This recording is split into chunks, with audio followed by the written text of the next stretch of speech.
Muchas gracias, señora presidenta. Bueno, estamos frente al tratamiento de un proyecto de ley, entiendo yo, muy importante, que requiere el análisis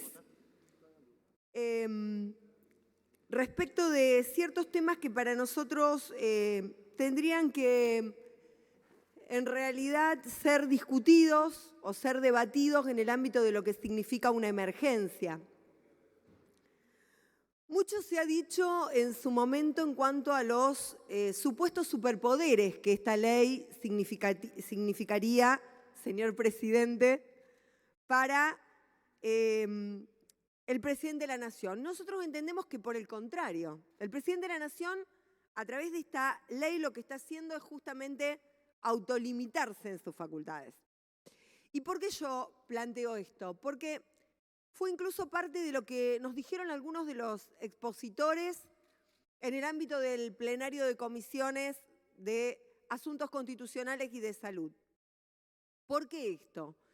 Y porque en realidad, la verdad que en toda la democracia, en todo este periodo histórico de la democracia, creo que nunca antes estuvieron tan cumplidos los dos requisitos de necesidad y urgencia que establece la Constitución de la Nación Argentina en su artículo 99, inciso 3, con lo cual la verdad es que el presidente podría haber avanzado en el dictado de decretos de necesidad y urgencia que luego son, en todo caso, corroborados o ratificados por el Parlamento, por el Congreso de la Nación Argentina. Sin embargo, en la medida en que se han extendido las condiciones, el plazo en cuanto a esta pandemia declarada así por la Organización Mundial de la Salud allá por marzo de 2020, el presidente de la Nación manda este proyecto de ley con parámetros epidemiológicos claros. Y la verdad es que hoy en la República Argentina estamos lamentando la muerte de 72.265 argentinos y argentinas, que para nosotros no son un número más, señor presidente, sino que son nuestros familiares, son nuestros amigos, son nuestros vecinos, víctimas de esta pandemia.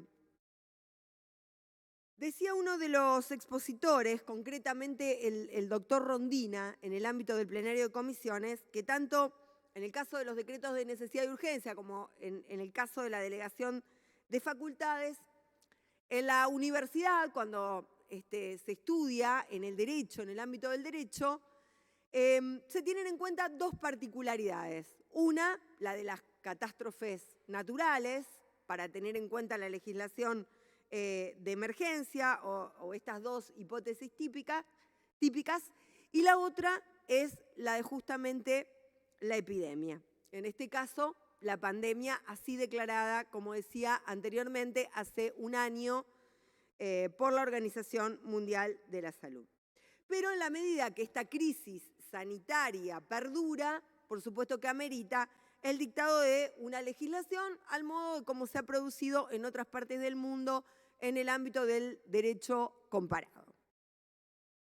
Y se tienen que cumplir ciertos requisitos, así nos lo han manifestado en el ámbito del plenario de comisiones los expositores, es decir, la emergencia pública, que haya un plazo para justamente el uso de cada facultad, esta ley lo establece expresamente, se fijan bases para justamente las delegadas y los parámetros objetivos y simples, y por supuesto el Contralor del Congreso, que es el mismo Contralor que se establece respecto de los decretos de necesidad y urgencia.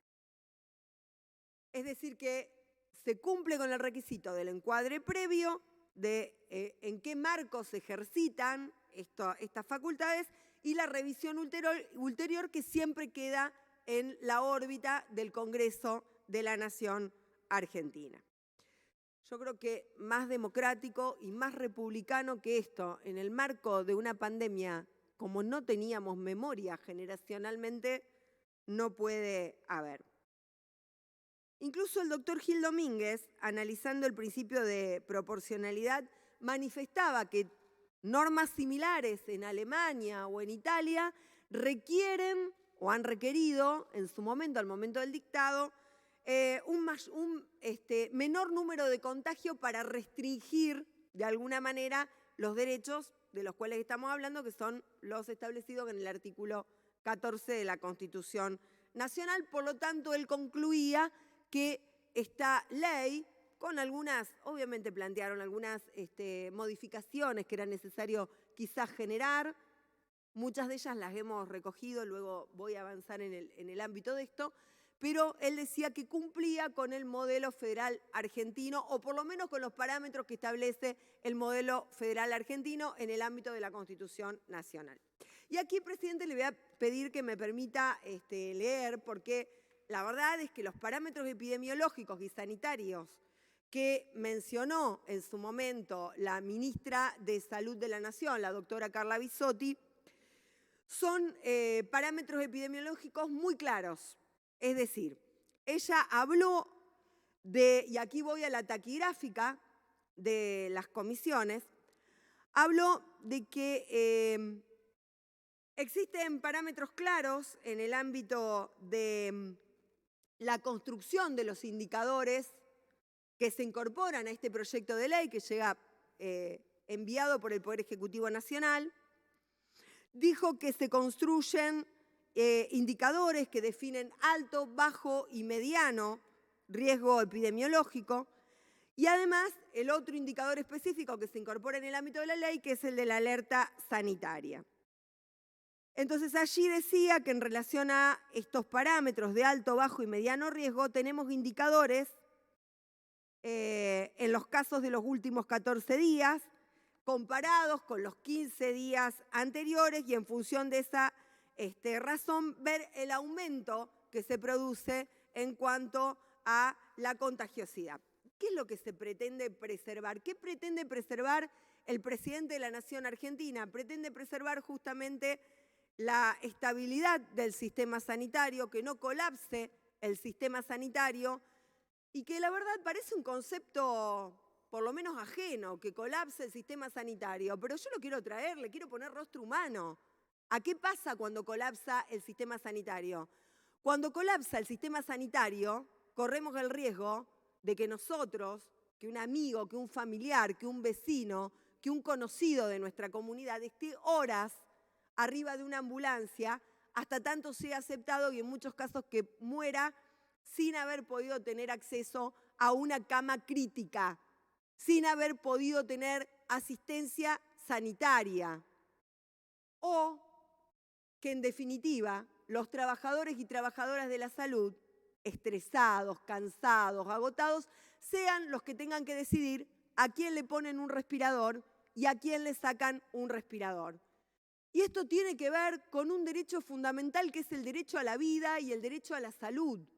Lo decían en el fallo que conocimos hace poco tiempo en cuanto a la presencialidad planteado por el jefe de gobierno porteño, lo decían parte de los votos de la Corte Suprema de Justicia de la Nación, que el derecho más importante es el derecho a la salud, el derecho a la vida. En torno a ese derecho es como se construyen el resto de los derechos, que pasan a ser instrumentales.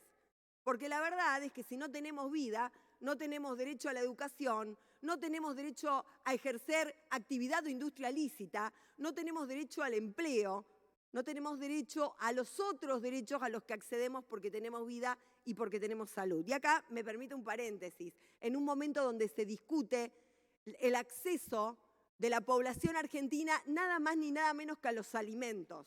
Si no tenemos acceso a los alimentos, si no tenemos acceso a la leche, al pan, a la carne, ¿de qué salud me van a hablar?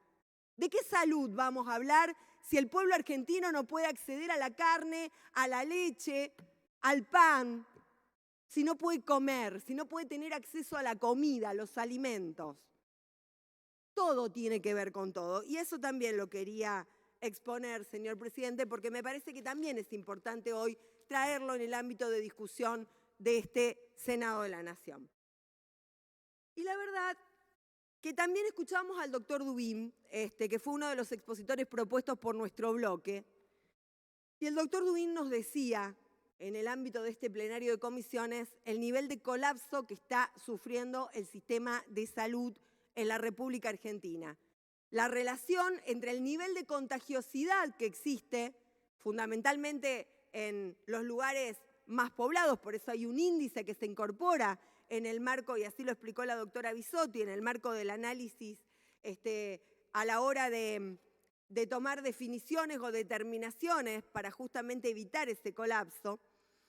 Y nos decía que realmente el personal de salud está cansado, está agotado, está estresado, porque de hecho, hemos aumentado en más de un 50% la capacidad del sistema de salud en la República Argentina. Porque también tenemos que decirlo, recibimos un sistema de salud en emergencia, declaramos la emergencia sanitaria antes justamente de que se produjera este colapso sanitario mundial. No teníamos ni siquiera Ministerio de Salud de la Nación cuando asumimos el gobierno, el Frente de Todos. No teníamos Ministerio de Ciencia y Tecnología. Los habían degradado al rango de secretaría. Yo por ahí veo que habla el ex secretario de Salud de la Nación opinando, y abajo le ponen en letras de molde ex ministro de Salud de la Nación. No es ex ministro, ex secretario de Salud de la Nación. Solamente en épocas de dictadura militar, el Ministerio de Salud de la Nación, creado oportunamente por el general Juan Domingo Perón en su primera presidencia y ocupado por el emérito Ramón Carrillo. ¿Cuánto debiéramos releer a Ramón Carrillo, ese sanitarista eminente de la República Argentina, para entender e interpretar lo que hoy le está pasando a la humanidad? Bueno, fue degradado a secretaría durante el anterior gobierno. Entonces decía, frente a esa situación de emergencia total, de colapso sanitario, nosotros asumíamos el gobierno y fíjense ustedes, el presidente de la Nación elevó nuevamente a rango de ministerio al Ministerio de Salud y al Ministerio de Ciencia y Tecnología, dos ministerios centrales y puntales para afrontar la estrategia sanitaria frente a la pandemia. Porque la República Argentina ha tenido capacidad, y ahora tiene capacidad, para poder fabricar aquí las vacunas, porque hubo un gobierno que durante 12 años, primero Néstor Kirchner, después Cristina Fernández de Kirchner, apostó al desarrollo del sistema de ciencia y tecnología en la República Argentina. Y esa capacidad operativa fue la que permitió que la República Argentina hoy pueda tener convenios que permitan fabricar aquí la vacuna y poder garantizar que todas y todos los argentinos y las argentinas, no solamente el que tiene dinero, pueda acceder a vacunarse, sino que podamos avanzar en el más importante, diría yo, plan de vacunación. Fíjese lo que está pasando en este momento, en mi provincia, por ejemplo. Un 6% de las muertes de mayo en Santa Fe fueron de personas con hasta 45 años. Esto es lo que está ocurriendo hoy con el sistema de salud en mi provincia, en la provincia de Santa Fe, donde el gobernador de la provincia tuvo que finalmente determinar restricciones en los lugares justamente más poblados para evitar el caos sanitario. Por supuesto que apoyamos la toma de decisiones y estas medidas porque es de la única manera que podemos garantizar la salud de la población. En cuanto al fundamento, en cuanto al bloque constitucional, bueno, está de más decir, artículo 42, artículo 43 de la Constitución, el artículo 14, que por supuesto debe estar acotado a las leyes que reglamentan su ejercicio y que por supuesto en este caso concreto tienen que ver con la defensa del derecho a la salud, todo lo que significan las convenciones y los pactos internacionales que fueron oportunamente incorporados con rango constitucional. No quiero detenerme a mencionarlos a todos porque quiero ir redondeando, pero sí quiero hacer una síntesis en cuanto a los títulos y a los artículos que establece este proyecto de ley. Bueno, como decía, el riesgo epidemiológico dividido en distintos rangos, bajo, medio y alto, La alerta epidemiológica, el alerta epidemiológico es muy importante también a la hora de tomar definiciones, así lo establece el propio articulado. Establece medidas de prevención general, que no las voy a enumerar, pero son las que todos conocemos. Las campañas se están haciendo en cada una de las provincias, justamente explicitando esto a la población. Las normas aplicables a los conglomerados menores de 40.000 habitantes. Ahí tomamos una incorporación que nos han hecho en cuanto a la focalización, que es una de las cuestiones que es importante que la tengan como atribución los gobernadores y gobernadoras de las provincias y el propio jefe de gobierno porteño. Bueno, el título 5 establece cuáles son las actividades concretas que se suspenden. El título 6 se refiere a las normas aplicables para esos conglomerados urbanos y departamentos en situación de alarma epidemiológica, y aquí habla de los aglomerados de más de 300.000 habitantes. Esto lo fundamentó claramente la doctora Bisotti. El derecho comparado, la doctora Vilma Ibarra, al momento de venir también al plenario de comisiones, justamente hizo un planteo respecto del derecho comparado y cómo en el mundo se había abordado esta cuestión. Yo quiero concluir, señor presidente, planteando algunas cosas. Una primer pregunta. Yo recordaba, mira, acá tengo justamente el respaldo total de la oposición a la estrategia del gobierno. ¿Se acuerda cuando Mario Negri decía que el presidente Alberto Fernández era el comandante frente a la pandemia? Estamos hablando del 18 de marzo del 2020, ¿no? El comandante frente a la pandemia y llamaba la unidad de los argentinos y argentinas para afrontar lo que significaba la pandemia. Decía, es el comandante de esta batalla contra el coronavirus. ¿Qué pasó en la Argentina en 1 año y 3 meses para que, no solamente para ciertos sectores de la oposición, tampoco quiero generalizar, porque no creo que todos tengan el mismo pensamiento y me parece que hay sectores profundamente democráticos, pero la verdad es que hay un sector, un núcleo muy duro de la oposición que, voy redondeando, presidente, un sector muy duro de la oposición que pasó de decir esto, y por supuesto pasaron también de denunciar al presidente por envenenamiento, a la quema de barbijos, las marchas antivacunas, a oponerse también a esta normativa, a esta ley. También, por supuesto, tenemos que mencionar lo que ocurrió con llevar a la justicia esta sobreactuación del jefe de gobierno porteño en nombre de un federalismo que la verdad no comprendemos, el federalismo de concertación, de logro de consensos, que requiere de la buena fe y de la lealtad federal, así lo ha dicho uno de los expositores, el doctor Bar de mi provincia. La verdad que en lugar de seguir adelante con ese federalismo de concertación, con esa buena fe, con esa lealtad federal, se fue y se judicializó el tema. ¿Qué fue lo que pasó, no? ¿Se habrá iniciado el año electoral en la República Argentina y se está utilizando electoralmente las más de 70.000 muertes? Me parece que ha llegado el momento, señor presidente, de que pongamos a discutir estas cuestiones en grande, con la política en grande. Lamentablemente seguimos padeciendo un alto índice de contagiosidad y seguimos teniendo más muertos en la República Argentina. Yo creo que es un momento para que tendamos puentes, para que tengamos diálogo, para que construyamos consensos políticos. Acá nadie se va a salvar solo. Y aquel que quiera sacar un rédito político o una tajada política sobre lo que debe significar para la política la defensa de la vida y de la salud de los argentinos y argentinas va a salir perdiendo.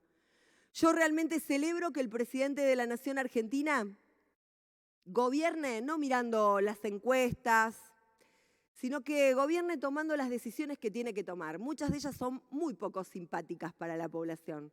A mí no me cabe dudas de eso. Cuando se habla de restringir derechos, en este caso se hace progresivamente, teniendo en cuenta el criterio de razonabilidad, de proporcionalidad que establece la Constitución Nacional, pero nunca es simpático. Sin embargo, el presidente de la Nación está haciendo lo que debe hacer, que es nada más ni nada menos que preservar el bienestar general, porque para eso fue votado, no solamente por los 13 millones que lo acompañaron a él y a Cristina Fernández de Kirchner, sino que debe cumplir con la defensa del bienestar general de todo el pueblo argentino. Por todas estas razones, señor presidente, es que solicito a mis pares que acompañemos este proyecto de ley con las modificaciones que voy a dar lectura tal como lo expresé en el ámbito del plenario de comisiones previamente a la votación y por supuesto que ha sido circularizado a todos los señores senadores y senadoras. Muchas gracias. Gracias, señora senadora.